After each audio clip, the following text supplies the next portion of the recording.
Allahumma salli ala sayyidina Muhammad wa ala sayyidina Muhammad kama sallaita ala sayyidina Ibrahim wa ala sayyidina Ibrahim wa barik ala sayyidina Muhammad wa ala sayyidina Muhammad kama barakta ala sayyidina Ibrahim wa ala sayyidina Ibrahim fil alamin innaka Hamidum Majid. Pertama-tama dan yang paling utama, marilah kita panjatkan puji dan syukur kita kepada Allah Subhanahu wa taala yang mana telah memberikan kita nikmat iman, nikmat Islam serta nikmat sehat. Senantiasa kita diberikan kesempatan duduk di tempat yang insyaallah yang dimuliakan oleh Allah, yaitu di Masjid As-Siddiq tercinta ini. Salawat serta salam selalu tercurah limpahkan kepada junjungan alam, yakni Habibana wa Nabiyana Muhammad sallallahu alaihi wasallam, kepada keluarganya, kepada para sahabatnya, tabi'in tabi'at, dan kepada kita umatnya. Semoga mendapatkan syafaatnya di yaumil qiyamah kelak. Amin ya Allah ya rabbal alamin. Sebelum salat tarawih dan kultum dan imam menyampaikan kultumnya, ada beberapa yang akan kami sampaikan. Yang pertama, ucapan terima kasih kepada RT 01 sebagai penyedia tajil.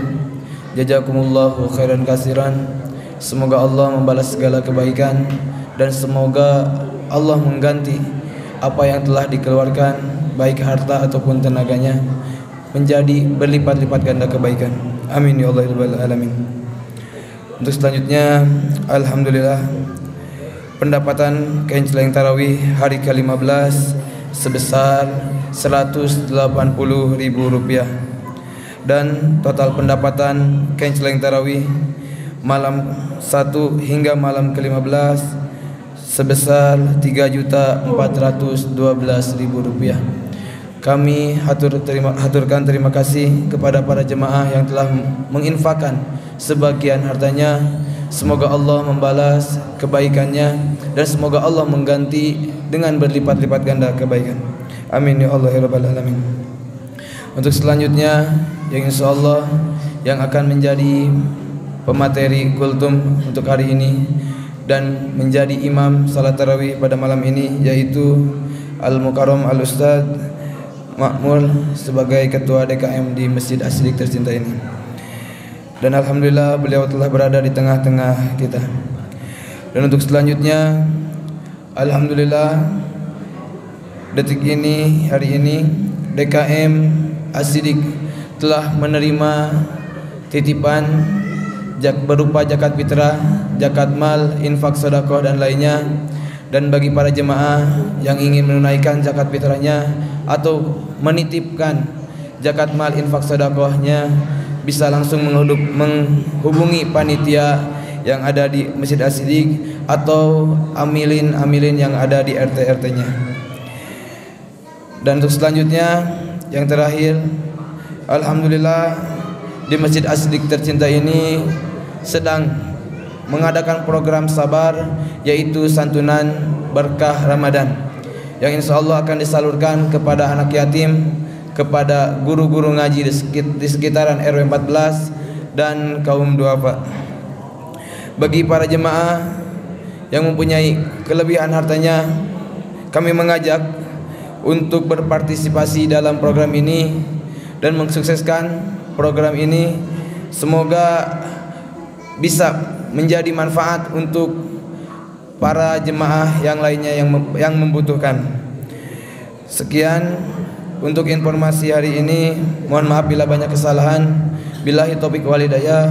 Wassalamualaikum warahmatullahi wabarakatuh. Dan kepada Bapak Ustadz Makmur untuk waktu dan tempat kami persilakan.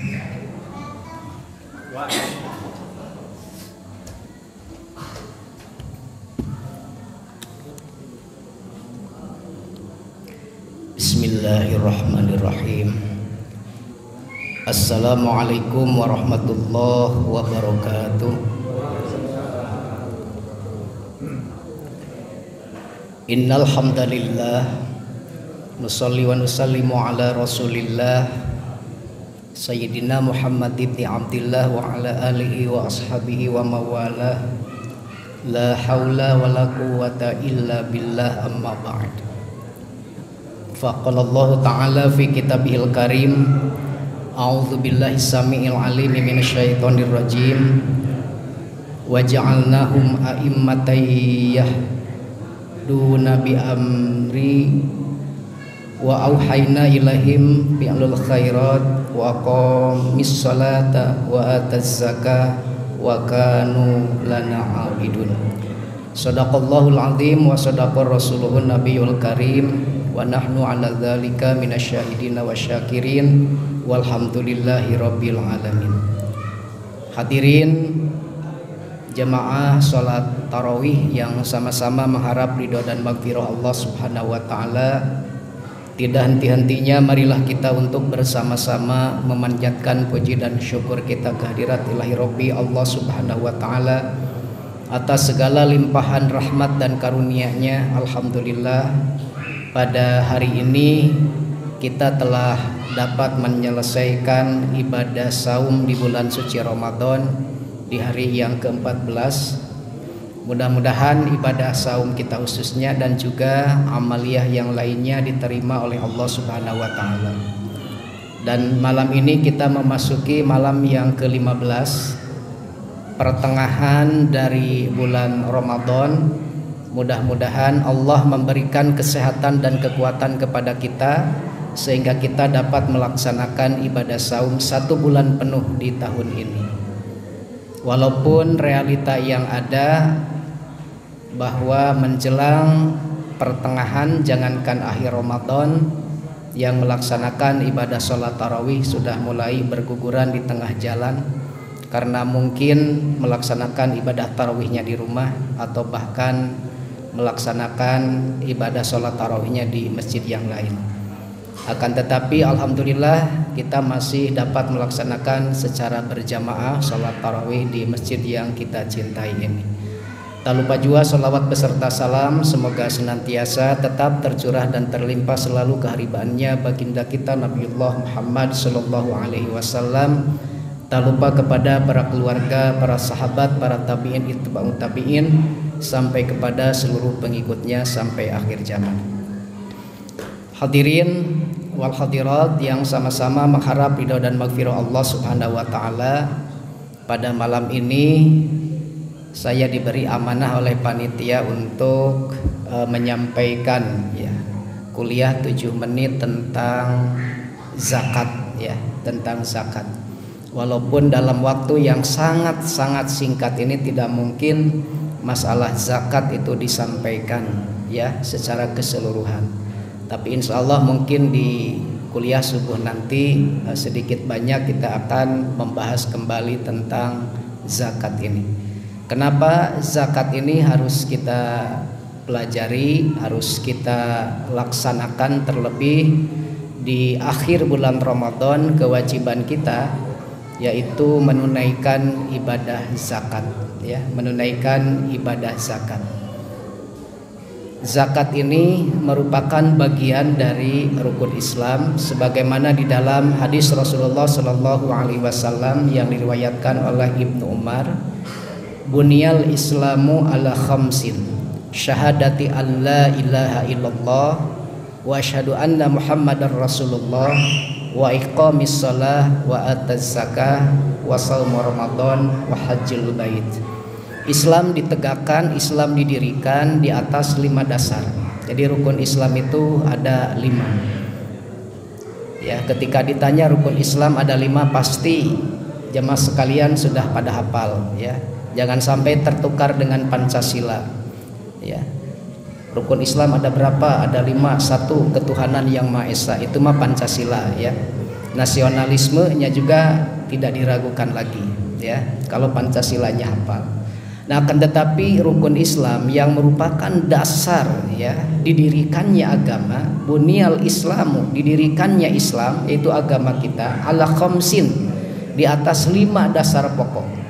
Yang pertama adalah menyaksikan tiada Tuhan yang wajib disembah, yang wajib diibadahi kecuali Allah, dan bersaksi bahwasanya tidak sesungguhnya Nabi Muhammad itu adalah utusan Allah yang terangkum di dalam kalimah syahadat.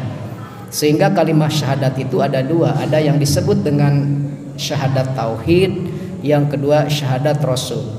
Syahadat tauhid itu asyhadu alla ilaha illallah, itu namanya syahadat tauhid. Kemudian wa asyhadu anna muhammadar rasulullah, itu namanya syahadat rasul. Bersaksi bahwasannya tidak ada ilah, tidak ada Tuhan yang wajib kita ibadahi, yang wajib kita sembah illallah, kecuali Allah. Dan aku bersaksi bahwasannya Nabi Muhammad itu adalah utusan Allah. Ini adalah rukun Islam yang pertama. Kemudian yang kedua adalah wa iqamis shalah, mendirikan salat.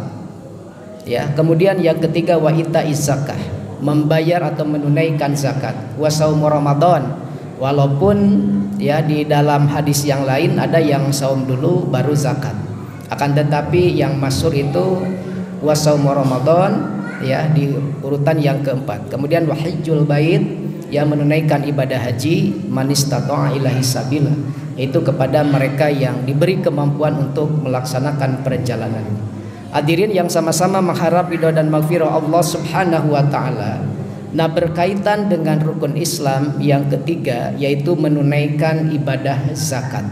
Ya, yang di akhir bulan Ramadan, ya zakat ini selalu ya disampaikan oleh para kiai, para ajengan, para khatib, ustadz dalam khutbah Jumat atau dalam ceramah-ceramahnya. Kenapa?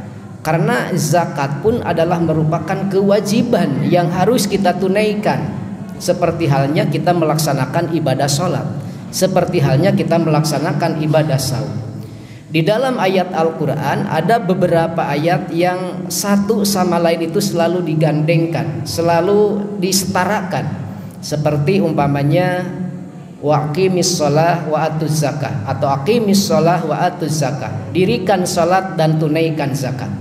Kemudian juga di dalam ayat yang lain umpamanya yang selalu digandengkan itu wa'budullaha wa la tusyriku bihi syai'a wa bil walidaini ihsan. Sembahlah Allah dan janganlah kau menyekutukannya dengan sesuatu apapun. Wa bil walidaini ihsana, dan hendaklah kepada kedua orang tua berbuat baik atau berbuat ihsan. Jadi mendirikan salat, kemudian menunaikan zakat, kemudian juga menyembah kepada Allah, beribadah kepada Allah, dan berbakti kepada kedua orang tua. Dan juga di dalam ayat yang lain, ayat yang selalu disetarakan itu ati'ullaha wa ati'ur rasul, taatlah kepada Allah dan taatlah kepada Rasul. Nah, jadi ayat-ayat ini ya yang disampaikan ini sudah barang tentu memiliki sebuah hubungan yang sangat ya keterkaitan, erat sekali hubungannya. Jadi ketika kita melaksanakan sholat harus dilanjutkan dengan menunaikan ibadah zakat. Kalau kita taat kepada Allah harus juga taat kepada Rasul. Bahkan di dalam surah An-Nisa itu wa ulil amri minkum. Kemudian di dalam ayat yang lain wa'budullaha wa la tusyriku bihi syai'a, beribadah kepada Allah dan janganlah kau menyekutukan dengan sesuatu apapun. Ya, jangan berbuat syirik atau menyekutukan Allah. Kemudian wabil walidaini ihsana, dan hendaklah kepada kedua orang tua kalian atau kamu harus berbakti kepada kedua orang tua. Hadirin yang sama-sama mengharap ridha dan maghfirah Allah Subhanahu wa taala terkait dengan pelaksanaan atau perintah menunaikan ibadah zakat ini banyak sekali di dalam Al-Qur'an, bahkan kurang lebih ada 28 ayat. Nanti cek di dalam Al-Quran ya, takut salah. Apakah yang mewajibkan kita untuk menunaikan ibadah zakat itu ada 28. Banyak sekali di dalam Al-Quran. Seperti yang dibacakan tadi di dalam surah Al-Anbiya ya, di dalam surah Al-Anbiya ayat 73 Allah Subhanahu wa taala berfirman, a'udzubillahi minasyaitonirrajim, wa ja'alnahum a'immatan yahduna bi amrina wa auhayna ilaihim ya fi'lil khairat wa iqamas salati wa iqamas salah wa itaiz zakah wa kanu lana abidun. Ini di dalam surah Al-Anbiya ya. dan kami menjadikan mereka itu sebagai pemimpin-pemimpin yang memberi petunjuk dengan perintah kami, dan kami wahyukan kepada mereka agar berbuat kebaikan, melaksanakan sholat dan menunaikan zakat, dan hanya kepada kami mereka menyembah. Nah, ini salah satu ayat yang memerintah kita untuk melaksanakan ibadah zakat ya. Kata Allah Subhanahu wa taala di dalam ayat ini ya, kami telah menjadikan mereka itu sebagai pemimpin. Nah, siapakah yang oleh Allah ditunjuk menjadi seorang pemimpin? Yang secara kebetulan umpamanya Allah memberikan amanah dalam bentuk pemimpin, maka tugas dari seorang pemimpin itu adalah memberi petunjuk ya, memberi petunjuk, memberi edukasi kalau dalam bahasa sekarang itu, memberikan kejelasan atau penjelasan kepada umat. Kemudian juga seorang pemimpin itu memberikan perintah kepada umatnya untuk melaksanakan perbuatan-perbuatan baik. Kemudian menunaikan ibadah sholat, melaksanakan ibadah sholat, menunaikan zakat, dan hanya kepada kami, kata Allah, mereka menyembah. Nah, ini ayat yang berkaitan dengan perintah kita untuk menunaikan ibadah zakat. Hadirin yang sama-sama mengharap ridha dan maghfirah Allah Subhanahu wa taala tentang pengertian zakat, kemudian kapan diwajibkannya melaksanakan ibadah zakat kalau dilihat dari segi historis, dari segi sejarahnya. Kemudian juga ada berapa macam zakat yang harus kita tunaikan ya, kemudian nanti berapa besaran zakat yang harus kita keluarkan, kemudian juga hikmah dari menunaikan ibadah zakat itu apa untuk kita. Nah, yang terpenting hadirin yang sama-sama mengharap ridha dan maghfirah Allah Subhanahu wa taala, paling tidak pada kesempatan ini bagaimana Allah Subhanahu wa taala yang menyeru kepada kita, yang memanggil kepada kita, di samping kita dipanggil untuk melaksanakan ibadah saum, juga Allah Subhanahu wa taala memanggil pula kepada kita untuk menunaikan ibadah zakat.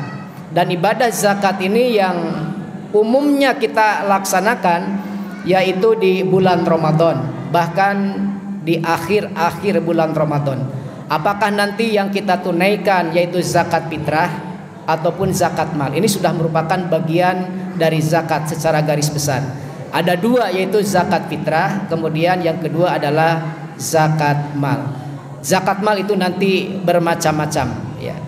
Bermacam-macam apa saja yang harus kita zakati ketika kita memiliki harta, baik itu dari hasil perniagaan dan lain sebagainya. Nah, paling tidak ya kita mengetahui bagaimana ketika kita tidak bisa atau tidak menunaikan ibadah zakat. Nah, ini di dalam Al-Quran Allah Subhanahu wa ta'ala berfirman, wailul lil musyrikin alladzina la ya'tunaz zakah. Kecelakaan itu bagi mereka yang musyrik, bagi yang menyekutukan Allah. Nah, di dalam ayat ini salah satu yang dikategorikan orang musyrik yang menyekutukan Allah adalah alladzina la ya'tunaz zakah, yaitu mereka yang tidak menunaikan zakat. Jadi tidak mengeluarkan zakat, itu dikategorikan sebagai orang musyrik. Bahkan di dalam ayat yang lain alladzina di dalam ayat yang lain Allah Subhanahu wa taala berfirman, alladzina yaknizuna dzahaba wal fiddata wala yunfikuna fisabilillah fabasyirhum bi'adzabin alim. Mohon maaf kalau ayatnya ada yang kurang ya. Jadi itu nanti bisa dilihat di dalam Al-Quran, alladzina yaknizuna dzahaba wal fiddata, yaitu orang-orang yang menimbun ya perhiasan emas dan perak, wala yunfikuna, dan tidak dikeluarkan infaknya, tidak dikeluarkan zakatnya, fabasyirhum bi'adzabin alim, maka kami akan menimpakan kepada mereka dengan adab yang sangat pedih. Nauzubillahi min dzalik.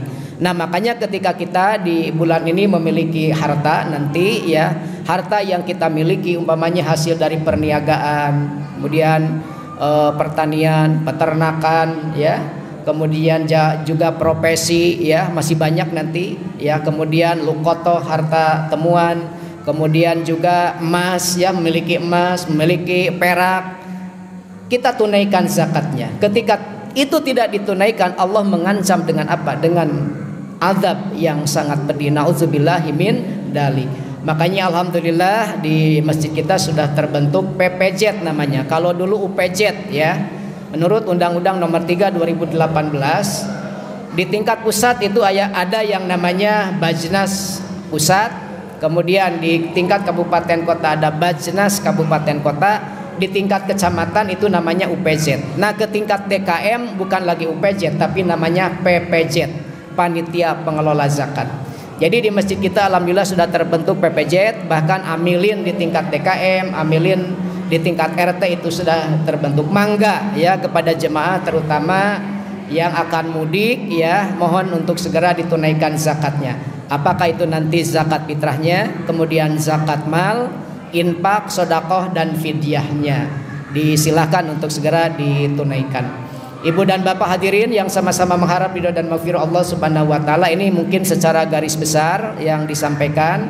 Insyaallah dalam kesempatan subuh nanti akan kita coba ya, kita bahas tentang bagaimana pengertian dari zakat itu sendiri, kemudian juga dilihat dari sejarah kapan diwajibkannya menunaikan ibadah zakat, kemudian utamanya zakat itu dengan apa, kemudian juga hikmah dan lain sebagainya. Nah, ini mudah-mudahan ya paling tidak mengingatkan kepada saya sendiri, kepada seluruh hadirin yang hadir pada kesempatan malam ini, mari kita tunaikan kewajiban zakat kita, karena kewajibannya sama dengan melaksanakan ibadah sholat, ibadah puasa dan menunaikan ibadah haji. Akan tetapi kalau zakat fitrah ini yang perlu kita garis bawahi, tidak diwajibkannya itu kepada semua ya, kepada semua umat Islam ya, kepada semua umat Islam. Berbeda nanti dengan zakat mal umpamanya. Itu ada kategori-kategori tertentu seperti sudah haul, genap 1 tahun dan nisab batas minimal mengeluarkan zakat. Tapi kalau zakat fitrah, jangankan kita yang sudah akil balik seperti ini, bayi yang baru lahir sebelum Idul Fitri dilaksanakan, zakat fitrahnya harus ditunaikan. Makanya zakat fitrah itu wajib untuk kita laksanakan. Paling tidak di tahun ini zakat fitrah yang kebetulan kita hitung, barangkali punya tabungan di bank dan lain sebagainya, dihitung apakah sudah 1 tahun kepemilikannya, kemudian 2,5% dikeluarkan zakatnya. Itu insya Allah akan membersihkan harta kita, kemudian akan semakin mendatangkan keberkahan juga bagi rezeki kita. Itu saja barangkali yang bisa disampaikan, kurang lebihnya mohon maaf. Hadzanallahu wa iyyakum ajmain. Assalamualaikum warahmatullahi wabarakatuh.